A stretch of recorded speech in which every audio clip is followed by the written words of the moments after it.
Hello everyone, welcome to BTC blueprints. இன்றைக்கி நாம் நம்மளுடைய லாஸஸை ஓவர் கம் பண்ணக்கூடிய டெக்னிக்ஸை பற்றி பார்க்க போகிறோம். அதுலேயும் இந்த டெக்னிக்ஸ் எல்லாமே இதுக்கு முன்னாடி உங்களுக்கு தெரிய வாய்ப்பு ரொம்ப கம்மியாக இருக்கும். ஸோ அதனால் உங்கள் எல்லாருக்குமே ஒரு முக்கியமான ஒரு வேண்டுகோள், தயவு செய்து நோட்ஸ் எடுத்துக்கோங்க. நீங்கள் என்ன தான் வீடியோ யூடியூப்பில் இருக்குதுன்னு பார்த்தாலுமே நீங்கள் எழுதி படிக்கிற மாதிரி ஒரு அவுட்புட் வராது. அப்போ தான் உங்களுக்கு தெரியும் உங்கள் சப்கான்ஷியஸ் மைண்டுக்கு நீங்கள் லேர்ன் பண்ணுறீங்க அப்படின்னு சொல்லிட்டு. ஸோ எழுதி படிக்கிற மாதிரி ஒரு அவுட்புட் எங்கேயுமே கிடைக்காது. தயவுசெய்து ஒரு பேப்பர், ஒரு பேனை எடுத்து நோட் பண்ணிக்கோங்க. ஓகே, இப்போ நம்ம சாப்டருக்குள்ளே போகலாம். இப்போ பார்க்குற இந்த ஸ்க்ரீன்ஷாட்டில் நாம் எப்படி ட்ரேட் எடுத்திருக்கோம் அப்படின்றத பற்றி லெஃப்ட் சைடில் உங்களுக்கு 4 பாயிண்ட்ஸை கொடுத்துருக்கேன். அதுக்கு முன்னாடி நம்ம ஒரு ட்ரேட் ப்ளேஸ் பண்ணுறோன்னா என்னென்ன மாதிரியான விஷயத்துக்கு நம்ம ப்ளேஸ் பண்ணோம் அப்படின்றத நம்ம ஜேர்னல் எடுத்து வச்சுக்கிறது ரொம்ப முக்கியம். ஸோ ஜேர்னல் பற்றி நம்ம தெரிஞ்சுக்கணும் அப்படின்னு சொன்னால் நம்ம அடுத்த வீடியோவில் அதை பற்றி ஃபுல்லாக கம்ப்ளீட்டாக பார்க்கலாம். அதுக்கு முன்னாடி ஒரு ட்ரேட் எடுக்கிறப்போ என்னென்ன ரீசன்ஸை வச்சு அந்த ட்ரேட் ப்ளேஸ் பண்ணுறோம், எந்தெந்த ரீதியில் அந்த ட்ரேட் ப்ளேஸ் பண்ணுறதுக்கான காரணங்கள் அமையுது அப்படின்றத பார்க்குறது ரொம்ப முக்கியமான விஷயம். இங்கே நீங்கள் பார்க்குற இந்த குறிப்பிட்ட ட்ரேடில் என்னென்ன விஷயங்கள் இருக்குது அப்படின்றத நம்ம பார்க்கலாம். First, continuation sign. ஸோ நீங்கள் பார்க்குற இந்த ஏரோவுக்கு மேலே பார்த்தீங்கன்னு சொன்னால் ஒரு ஹேமர் கேண்டில் இருக்குது. ஹேமர் கேண்டில் பொதுவாகவே ஒரு கண்டினியூஷன் சைனாக இருக்கும். பட் அங்கே போட்டிருக்க ஒரு ஹரிசாண்டல் கோடு பார்த்தீங்கன்னு சொன்னால் இடன் எஸ்என்ஆரை உங்களுக்கு நோட் பண்ணி காட்டுது. ஓகே, ஸோ நம்ம இப்போ பார்க்கலாம். அதாவது இந்த குறிப்பிட்ட ஏரியாவில் மார்க்கெட் எப்படி வேலை செய்யுது அப்படின்றத நல்லா அப்சர்வ் பண்ணிக்கோங்க. ஃபர்ஸ்ட், ஏன் நம்ம இந்த இடத்துல ஹரிசாண்டல் லைன் இருக்குது அப்படின்னு சொல்கிறோம் அப்படின்னா, மார்க்கெட் நல்லா கீழே டவுன் ஆகிட்டு எகெயின் பார்த்தீங்கன்னு சொன்னால் இந்த candle plus second candle break பண்ணிடுச்சு. ஸோ இதிலேருந்து நாம் ஒரு அசம்ஷனுக்கு வரலாம், முடிவெடுக்க வேணால் ஒரு ஐடியாவுக்கு வர முடியும். மார்க்கெட் அப் ட்ரெண்ட் நோக்கி போக போகுது, ப்ளஸ் இதில் ஒரு ரிஜெக்ஷன் இருக்குது. ஸோ இந்த மாதிரியான விஷயங்கள் மார்க்கெட்டில் ஒரு கேண்டிலில் செல்லரும் இருக்காங்க அப்படின்னு ஒரு முடிவெடுக்க நமக்கு ஒரு ஐடியா கிடைக்குது. அண்ட் அதுக்கப்புறமா மார்க்கெட்டில் இந்த பெரிய கேண்டலில் 50% நமக்கு எப்பயுமே ஒரு இடன் எஸ்என்ஆராக ஒர்க் பண்ண வாய்ப்பு இருக்குது. ஸோ அப்படி பார்க்குறப்போ இந்த ரிஜெக்ஷன் ப்ளஸ் இந்த இடன் எஸ்என்ஆர் நமக்கு பார்த்தீங்கன்னா நெக்ஸ்ட் பையருக்கான சென்டிமெண்ட்டை கொண்டு வருது. அதாவது பையர் வரப்போகிறாங்க அப்படின்ற ஒரு தாட்டை நமக்கு கொண்டு வரும். ஸோ இந்த இடத்துல நம்ம என்னென்ன விஷயங்களை பார்க்கணும், இடன் எஸ்என்ஆர்னா என்னன்னு பார்க்கணும், கண்டினியூஷன் சைன் எப்படி ஒர்க் பண்ணுதுன்னு பார்க்கணும். அதுக்கு முன்னாடி இந்த ட்ரேட் எடுக்கிறதுக்கு முன்னாடி ப்ரீவியஸில் என்னென்ன லெவல்ஸ் இருக்குது அப்படின்னு பார்க்கணும். இன்கேஸ் லெவல் இருந்துச்சுன்னு சொன்னால் இந்த இடத்துல வேறு மாதிரி ஒரு அவுட்புட் வரும்.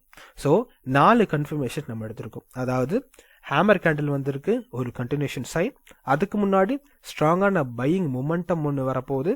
ஸோ அந்த பையிங் ப்ரெஷர்னால தான் அந்த ஸ்ட்ராங்கான கேண்டில் வந்திருக்கு. அதுக்கப்புறம் ஒரு hammer candle continuation sign work பண்ணுது. அதுக்கப்புறமா பக்கத்தில் இருக்க இடன் எஸ்என்ஆர் பார்த்தீங்கன்னு சொன்னால் நமக்கு நல்லா சப்போர்ட் பண்ணியிருக்கு.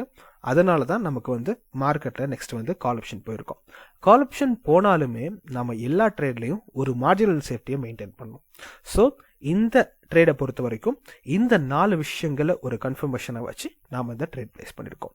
ஸோ நீங்கள் பண்ண வேண்டிய விஷயம் என்ன அப்படின்னு சொன்னால், எந்த இடத்துல இடன் எஸ்என்ஆர் கரெக்டாக நீங்கள் யூஸ் பண்ணணும், எந்த இடத்துல கண்டினியூஷன் சரியாக ஒர்க் பண்ணுது, இடன் எஸ்என்ஆர் யூசேஜ் என்ன, அது எங்கெல்லாம் பார்க்கணும் அப்படின்னு தெளிவான விளக்கம் உங்களுக்கு இருந்துச்சுன்னா இந்த ட்ரேடை உங்களால் ஈஸியாக எடுக்க முடியும். இந்த ட்ரேடில் நம்ம ஒரு பேட்டர்னை பார்க்குறோம். அதாவது inverted cup and handle pattern. இது பொதுவாக ப்ரைஸ் செக்ஷன் பேட்டர்ன்ஸில் நம்ம யூஸ் பண்ணுவோம். இதில் மார்க்கெட்டை பொறுத்த வரைக்கும் நாம் எதை ஃபஸ்ட்டு நம்ம ஒரு முடிவாக எடுப்போம் அப்படின்னு பார்த்தீங்கன்னா, மார்க்கெட்டில் என்ன ஸ்ட்ரக்சரை ஃபார்ம் பண்ணியிருக்கு. ஓகேங்களா, ஃபர்ஸ்ட் பார்த்தீங்கன்னு சொன்னால் இந்த மார்க்கெட் சைட்வேஸில் போயிட்டுருக்கு. அதையும் தாண்டி இதோட ஸ்ட்ரக்சர் பார்த்தீங்கன்னா ஒரு ப்ரைஸ் செக்ஷன் பேட்டர்னில் வந்திருக்கு. பொதுவாக பார்க்குற கப் அண்ட் ஹேண்டில் பேட்டர்னை விட தலைகீழாக வந்திருக்கனால நம்ம இதை இன்வெர்டட் கப் அண்ட் ஹேண்டில் பேட்டர்னை எடுத்துக்கலாம். இந்த மார்க்கெட் சைட்வேஸில் இருக்கனால நம்ம ட்ரேட் பண்ணுறப்போ நிறைய கன்ஃபியூஷன்ஸ் நமக்கு வரக்கூடிய வாய்ப்பு இருக்குது. அதுலேயும் நமக்கு ரவுண்ட் நம்பர் பற்றின நாலேஜ் கண்டிப்பாக வேணும்.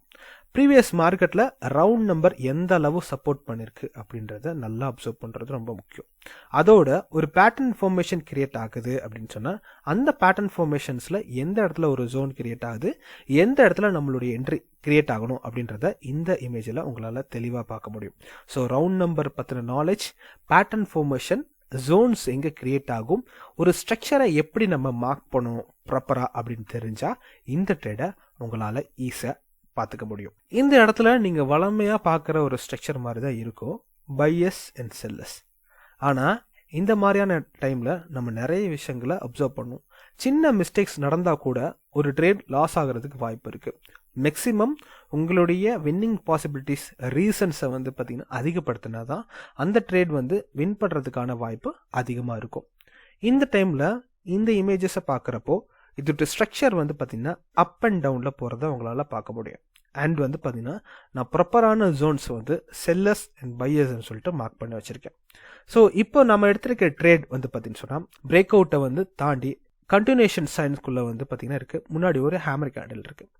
ப்ரீவியஸாக இருக்க வந்து பிரேக் பாயிண்ட்ஸ் அப்படின்றது என்னத்தை சொல்ல வராங்க அப்படின்னு சொன்னால், பிரேக் பாயிண்ட்ன்றது இந்த லெவல்லேருந்து வந்து அகெயின் மைனரான ஒரு பாயிண்ட் எடுத்து, அதாவது ரீட்ரஸ்ட் எடுத்து அகெயின் மார்க்கெட் உடச்சிட்டு வந்திருக்கு.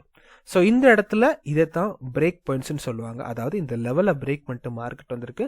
ஸோ இப்போ ப்ரெஷர் எந்த பக்கத்தில் இருக்குன்னு நமக்கு கன்ஃபார்ம் ஆகுது. அது பையர்ஸ் சைடில் இருக்குது அப்படின்னு சொல்லிட்டு நம்மளுக்கு கன்ஃபார்ம் ஆகுது. ப்ளஸ் இந்த கேண்டில் நமக்கு ஒரு கன்ஃபர்மேஷன். ப்ளஸ் முன்னாடி வந்து பார்த்திங்கன்னா மார்க்கெட் ஸ்ட்ரக்சர் வந்து அப் டவுனில் இருக்கனால இந்த ட்ரேட் நமக்கு ஈஸியாக ஒரு ஐடியா கிடைக்குது. அதையும் தாண்டி மார்க்கெட் வந்து ஒரு ஸ்ட்ரக்சரை ஃபார்ம் பண்ணுறாங்க. நிறைய ஜோன்ஸ் இருக்குது, பையர் அண்ட் செல்லர் ஜோன்ஸ் இருக்குது, கண்டினியூஷன் சைன்ஸ் இருக்குது, அண்ட் பிரேக்கிங் பாயிண்ட்ஸ். இந்த ஏரியாவை நம்ம பிரேக்கிங் பாயிண்ட்ஸ்னு எடுத்துக்கலாம். அண்ட் ஸ்ட்ரென்த் வைஸ் பார்த்தீங்கன்னா பையர் சைடில் இருக்குது. ஸோ இப்படி தான் நம்ம பார்த்து நமக்கு ஒரு ட்ரேட் எடுக்கணும். ஓகே, நம்மளுடைய நெக்ஸ்ட் ட்ரேடை அனலைஸ் பண்ணலாம். ஸோ பொதுவாக மார்க்கெட் வந்து டவுன் ட்ரெண்டில் இருக்குது அப்படின்னு வச்சுக்கோங்களேன். நிறைய கன்ஃபியூஷன்ஸ் வரும்.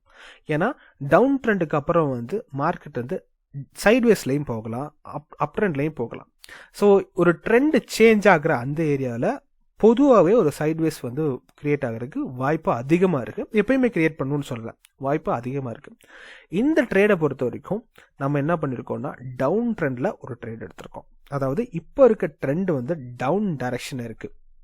பட் அதுக்குள்ளே வர ஸ்ட்ரக்சர் வந்து பார்த்தீங்கன்னு சொன்னால் நமக்கு சைட்வேஸில் மைனர் லெவல்ஸை க்ரியேட் பண்ணுது. ஸோ எப்போயுமே சைட்வேஸில் நீங்கள் ட்ரேட் பண்ண போகிறீங்க அப்படின்னு சொன்னால் இந்த மாதிரியான மைனர் லெவல்ஸை வந்து ரொம்ப கன்சிடர் பண்ண வேண்டிய அவசியம். இந்த மைனர் லெவல்ஸ் வந்து எதுக்காக வேலை செய்யுது அப்படின்னு பார்த்தீங்கன்னு சொன்னால், அது வந்து குறிப்பிட்ட லெவல்ஸை வந்து என்ன பண்ணும், குட்டி குட்டி லெவல்ஸாக பிரிச்சுட்டு அந்த இடத்துல வந்து பார்த்தீங்கன்னு சொன்னால் பிரேக் அவுட்டை ஏற்படுத்திட்டு மார்க்கெட்டை கொண்டு போயிடும். ஸோ இந்த டைமில் நம்ம என்ன பண்ணுவோம், டைரக்ஷனுக்கு ஏற்ற மாதிரி நம்ம பார்க்கணுமா, இல்லைன்னா வந்து பார்த்தீங்கன்னா ப்ரீவியஸாக இருக்க சப்போர்ட் லெவலை கன்சிடர் பண்ணணுமா அப்படின்னு சொன்னால் ப்ரீவியஸாக இருக்க சப்போர்ட் லெவலை வந்து கன்சிடர் பண்ணணும். எப்பயுமே வந்து பார்த்தீங்கன்னா ரெசிஸ்டன்ட் அண்ட் சப்போர்ட் அதை பற்றின நாலேஜ் உங்களுக்கு கரெக்டாக இருக்கணும். ட்ரெண்டு வராங்க, ஒரு மைனரான சைட்வேஸ் வருது. சைட்வேஸ்க்கு அப்புறம் வந்து என்ன நடக்குதுன்னா மார்க்கெட் வந்து மைனர் ஸ்ட்ரக்சர்ஸை கிரியேட் பண்ணுது. அதுக்கப்புறம் அந்த செல்லரோட பவர் வந்து குறையுது. அதுக்கப்புறம் வந்து பார்த்தீங்கன்னு சொன்னால் என்ன நடக்குது, அது ஒரு குறிப்பிட்ட லெவல்குள்ளே ட்ராவல் பண்ணி ஒரு ஜிக்ஸாக் பேட்டர்னை கிரியேட் பண்ணுது. இந்த இடத்துல நீங்கள் கரெக்டாக பார்த்தீங்கன்னா ஒரு ஜிக்ஸாக் பேட்டர்ன்ஸ் வந்து கிரியேட் ஆகிருக்கும். ஸோ மார்க்கெட் பொதுவாக இந்த மாதிரியான பேட்டர்ன்ஸை வந்து கிரியேட் பண்ண ட்ரை பண்ணும். அந்த விதத்தில் தான் நம்ம இந்த ட்ரேட் எடுத்திருக்கோம். அது மட்டும் இல்லாமல் ப்ரீவியஸாக இருக்க சப்போர்ட் அண்ட் ரெசிஸ்டன்ட் லெவலும் இந்த இடத்துல கன்சிடர் பண்ணுறோம். இதை நம்ம எப்படி டெப்த்தாக நமக்கு அண்டர்ஸ்டாண்ட் பண்ணிக்கிறது அப்படின்னு சொன்னால், இதில் நிறைய விஷயங்கள் இருக்குது. அதாவது கன்ஃபர்மேஷன்ஸ் எப்படி பார்க்குறது, எந்த இடத்துல என்ட்ரி எடுக்கிறது, எது ஸ்ட்ராங்கான என்ட்ரி, எந்த இடத்துல ரிஜெக்ஷன் சரியாக பிளேஸ் ஆகணும், எந்த இடத்துல என்ட்ரி சரியாக பிளேஸ் பண்ணணும், இப்படியான நிறைய விஷயங்கள் கன்சிடர் பண்ணால் மட்டும்தான் இந்த மாதிரியான ஒரு ட்ரேடை உங்களுக்கு எடுக்க முடியும். ஸோ இதில் நம்ம கிளியராக பார்த்தீங்க அப்படின்னு சொன்னால் இந்த இடத்துல வந்து பையர்ஸ் வராங்க. அந்த பையர்ஸ் விட்டு பவரை குறைச்சி எகெயின் செல்லர்ஸ் எகெயின் வராங்க. செல்லர்ஸ் வந்தாலும் செல்லரால் கரெக்டாக இந்த லெவலில் வந்து மூவ் பண்ண முடியல. அதனால் இந்த செல்லர் பவரை குறைக்கிறதுக்காக இப்படி ஒரு மூவ் வந்திருக்கு. அந்த இடத்துல நம்ம என்ன பண்ணியிருக்கோம், நம்மளுடைய டெக்னிக்ஸை யூஸ் பண்ணி இந்த இடத்துல ஒரு செல் ஆப்ஷன் வந்திருக்கும். அதுக்கப்புறம் மார்க்கெட் என்ன பண்ணிருக்கு, எகெயின் இந்த லெவலில் போயிட்டு டச் பண்ணி டபுள் ரிஜெக்ஷன் எடுத்துட்டு இந்த லெவலை கன்ஃபார்ம் பண்ணிட்டு மார்க்கெட் கீழே வந்திருக்கு. அந்த மார்க்கெட் கீழே வந்ததுக்கப்புறம் தான் இது சைட்வேஸ்னு கன்ஃபார்ம் ஆகுது. அந்த டிஸ்டன்ஸை தான் நாம் இந்த இடத்துல நோட் பண்ணி வச்சுருக்கோம். ஈஸியாக புரிஞ்சிருக்கும்னு நினைக்கிறேன். தயவுசெய்து இந்த மாதிரியான ட்ரேட்ஸ் நீங்கள் எடுக்கிறப்போ அதை ஜேர்னல் பண்ணி வச்சுக்கிறது ரொம்ப முக்கியம். ஒரு ஜேர்னல் அப்படின்றது ரொம்ப ரொம்ப முக்கியமான விஷயம்.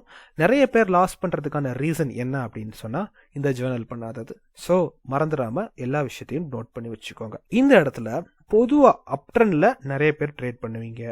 அதுவும் சப்போர்ட் அண்ட் ரெசிஸ்டன்ட் பேஸ் பண்ணி நிறைய பேர் ட்ரேட் பண்ணுவீங்க. பட் உங்களுடைய சப்போர்ட் அண்ட் ரெசிஸ்டன்ஸ் வந்து ஒர்க் பண்ணாமல் இருக்கிறதுக்கு அதுக்கு நிறைய ரீசன்ஸ் இருக்குது. அதில் ஒரு ரீசன் தான் ஐ கன்ஃபர்மேஷன். ஒரு நியூ ஹை அண்ட் நியூ லோவை வந்து உங்களால் சரியாக கன்ஃபார்ம் பண்ணிக்க முடியலை அப்படின்னு சொன்னால் மார்க்கெட்டில் உங்களால் சரியாக சர்வே பண்ண முடியாது. ஸோ இந்த இடத்த பொறுத்த வரைக்கும் மார்க்கெட் வந்து எந்த இடத்துல ஹை கன்ஃபர்மேஷன் எடுத்திருக்கு அப்படின்றத பாருங்கள். அப்போது உங்கள் எல்லாத்துக்குமே தெரியும் மார்க்கெட் ஏன் வந்து இந்த இடத்துல வந்து ஒரு குறிப்பிட்ட லெவலுக்கு மேலே வந்து போயிட்டு இந்த இடத்த ஃபில் பண்ணலை அப்படின்னு ஒரு ஐடியா கிடைக்கும். ஒரு ஃப்ளோவில் ஒர்க் பண்ணுறதும் பேட்டர்னை உங்களுக்கு ஃபாலோ பண்ணியிருக்கிறதையும் உங்களால் அவதானிக்க முடியும். ஸோ இந்த இடத்துல நம்ம என்ன பண்ணுவோம், நெக்ஸ்ட்டு வந்து இப்படி ஒரு ரிஜெக்ஷன் இந்த லெவலில் வருதுன்னா மேக்ஸிமம் மார்க்கெட் என்ன பண்ணுவோம், இதை ஃபில் பண்ண பார்க்கும்.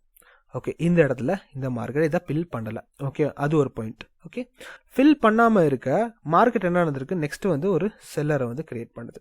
இந்த இடத்துல இருக்க மைனரான ரெசிஸ்டன்ட் லெவல்ஸ் வந்து என்ன பண்ணுதுன்னா இதை ஒரு ரெசிஸ்டன்ஸாக கன்சிடர் பண்ணி இவ்வளோ பெரிய ரிஜெக்ஷனை கிரியேட் பண்ணுது. ஓகே, ஸோ இது எப்படி மைனரான சப்போர்ட்டாக வரும் அப்படின்றத நம்ம டீப்பாக படிப்போம் அப்கமிங் வீடியோஸில். ஓகே, ஸோ இந்த இடத்துல நெக்ஸ்ட்டு வந்து பார்த்திங்கன்னா இந்த செல் கேண்டில் கிரியேட் பண்ணி இந்த லெவலில் வந்து பார்த்திங்கன்னா ஒர்க் பண்ணாமல் ஆக்கிட்டு மார்க்கெட் வந்து எகெயின் கீழே வருது. இந்த இடத்துல வர பேஸ் என்ட்ரி தான் இந்த ஒரு ட்ரேட். அண்ட் அதோட வந்து பார்த்திங்கன்னா இந்த இடத்துல செல்லருட்டு ஸ்ட்ரென்த்தை வந்து உங்களால் ஈஸியாக வந்து கண்டுபிடிச்சிக்க முடியும்.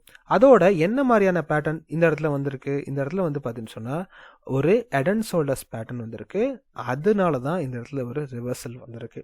ஸோ செல்லருட்டு ஸ்ட்ரென்த்து, இந்த கன்ஃபர்மேஷன் கேண்டில், இந்த ஸ்ட்ரக்சர் எப்படி வேலை செய்யுது, எப்படி ஐ கன்ஃபார்ம் ஆனிச்சு, பேட்டர்னை ஃபாலோ பண்ணியிருக்கானா அப்படின்றத பார்த்து தான் ஒரு மார்க்கெட்டில் உங்களால் ஒரு ட்ரேடை ப்ளேஸ் பண்ணிக்க முடியும்.